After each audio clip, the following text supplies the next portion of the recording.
വിശ്വാസത്തിന്റെ പേരിൽ സാധാരണക്കാരെ പറ്റിക്കുന്ന പരിപാടി ഉണ്ടല്ലോ, അതങ്ങനെ നിർത്തണമെന്നാണ് പറയുന്നത്. ഈ തലയെ കൈവച്ച് പ്രാർത്ഥിക്കുന്നത് മോശമല്ല, ആ സമയത്ത് വരുമ്പോൾ. പക്ഷെ അതുകൊണ്ട് ഭയം മാറിയിട്ടില്ല. അതുകൊണ്ട് തലയെ കൈവച്ചാൽ ഭയം മാറുമെന്ന് ആരും പറയാൻ പാടില്ല. തലയെ കൈവച്ച് പ്രാർത്ഥിച്ചു കഴിഞ്ഞാൽ പ്രശ്നം പരിഹരിക്കപ്പെടുമെന്ന് പറയാൻ പാടില്ല. അച്ഛനിൽ നിന്ന് ആ ഉത്തരം തന്നെയാണ്, കൈ വെച്ച് കഴിഞ്ഞാൽ മാറുമെന്നുള്ള ഇലാമപ്പഴം കഴിപ്പിക്കുന്ന ആ രീതി മാറണം.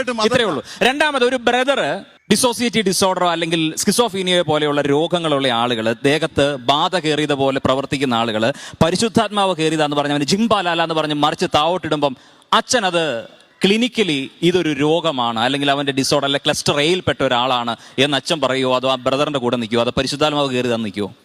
ഇതൊക്കെ ഏത് മനുഷ്യർക്കും, വിശ്വാസി അല്ലെങ്കിൽ പോലും കുറേയൊക്കെ ഈ സാഹചര്യങ്ങൾ നമ്മളെ സ്വാധീനിക്കുന്നുണ്ട്. അവിടെ സ്കിസോഫ്രീനിയായ സംബന്ധിച്ച വ്യക്തിക്ക് ഇതുകൊണ്ട് പരിപൂർണ്ണ സൗഖ്യം ലഭിക്കില്ല. പക്ഷെ ഞാൻ നിബിൻ പറഞ്ഞതിനെ ഞാൻ അംഗീകരിക്കുന്നു. പക്ഷേ സൂപ്പർ നാച്ചുറൽ ഹീലിംഗ് ഇല്ല എന്ന കാര്യത്തെ ഞാൻ അംഗീകരിക്കുന്നില്ല.